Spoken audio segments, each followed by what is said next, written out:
Günaydın. Sen ne zaman kalktın? Çok oluyor. Beni mi izliyordun?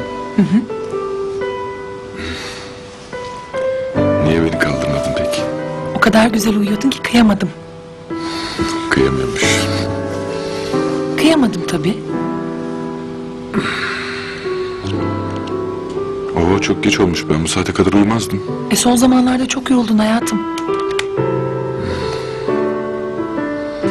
Bu kadar erken kalkmasaydın, yatakta pazar keyfi yapsaydık. Evet, güzel olurdu ama ofise gitmem gerek. Flash diskimi unutmuşum. Organize sanayi bölgesinin Pazar çalışacak izinleri mısın? orada. Maalesef bu pazar öyle olacak. Onur yapma. Gel. Göndermiyorum seni, ne yapacaksın?